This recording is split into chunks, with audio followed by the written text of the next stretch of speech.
What's up, Capstone family? This is Ed Drummond with Capstone Realty, coming at you on this Friday, the 12th of March. Wow, we're already into March, and the weather outside is a little cold. I'm excited. I'm going to be taking a little bit of a break here in this next week for some R&R, which I am excited about with the fam, so that's going to be fun. But definitely had some interesting things happen this week, and I wanted to bring them up.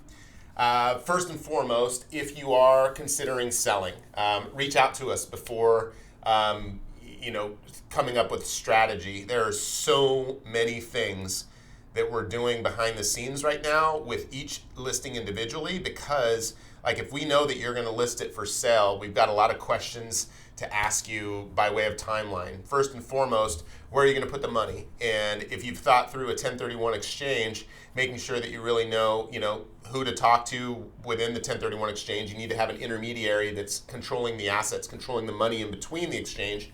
But then also just knowing the timelines. And in Arizona, that timeline is tough.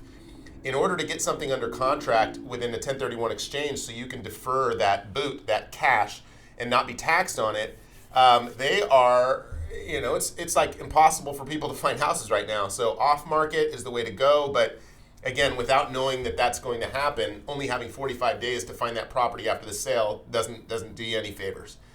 So definitely, if you're looking at a 1031 exchange, reach out. I'm not a tax advisor. I'm not a financial planner, but I definitely will lead you the right direction to ensure that you know what questions to be asking to ensure that it fits into your goals and what you're looking to do long term.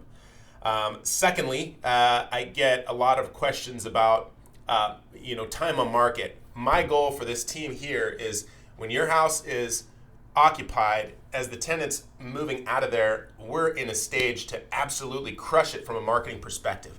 I'm able to push the price right now, not me, but the market is pushing the values, and if we could take advantage of certain opportunities in the timing of when things are happening, we can push that value sometimes higher than we thought we'd be able to. Of course, we're still going to be constrained a lot of times by appraised value, right? So we can't get away from that a lot of times. But depending on your price point, you might find buyers that are willing to forego appraisal contingency and come in with cash to make up the difference. So that can also be a benefit. We like to get involved on the sales side like 2 to 3 months before it's actually going to go on the market, before the tenant moves out. It gives us plenty of time to get marketing pieces together, not only just the marketing side, like the propaganda that we put out there, but also just the strategy for it, because each property is different. Some might need a little more work than others. Some might have situations with a tenant where they need a little extra time. In this market with COVID, give them a little extra time. It's not going to hurt anything if I've already been, coming soon on the market, which we've been doing with the MLS. So it helps out a lot. So let us know. Please tie us in early on. Also, I'll give you the numbers as to where my push price is, right? I tell people that, I want to push the value to this number. Now, where do we find, value right now? It's going to be less, but I think in this market, oftentimes we can push it. So I'll let you know what our push price is, what work needs to be done, and just, be in this with you, because it's fun. It's fun being on this side. We're seeing a lot of cool things, and we feel like we're really able to help a lot of people making connections in what they're doing long term and making sure that they're taking the right steps that fits their future self. Today I had a crazy experience. For those of you that know my biggest fear, the thing that keeps me up at night, vacancy, right? Vacancy keeps me up at night, honestly, because when something happens, it's like one of those, if a tree falls in the woods and nobody's there to hear it, does it really happen? Well, in a house, if a tenant isn't there to call in a work order or a busted pipe or a leak, that's the stuff that freaks me out, because that's the stuff we can't hear. So that's why we try to turn the properties as quickly as possible. Well, one of the reasons. The other is something I ran into today. We had a potential client. They called in from California. We not know them too well yet. They left this place vacant for a very long time.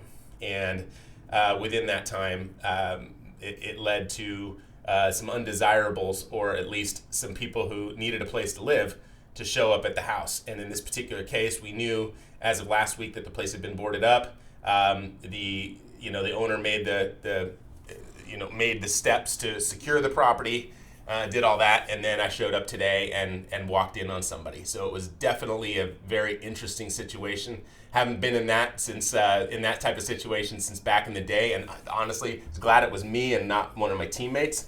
But wow, it got the juices flowing. Like, it hasn't been that way. I actually got a lot of it on video, so I showed the team. It's not something that I'm going to push or put out there to the universe, but is a very good way for us to train in this type of situation, because it could have gone a very different direction. I love it when people can pick me apart and say, hey, well, what I do right and what I do wrong. And when it's on video, it definitely helps. We made the best of that situation. Very sad. It's just so sad when people need a place right now, and especially when there's other things at play, whether it's substance abuse or mental health.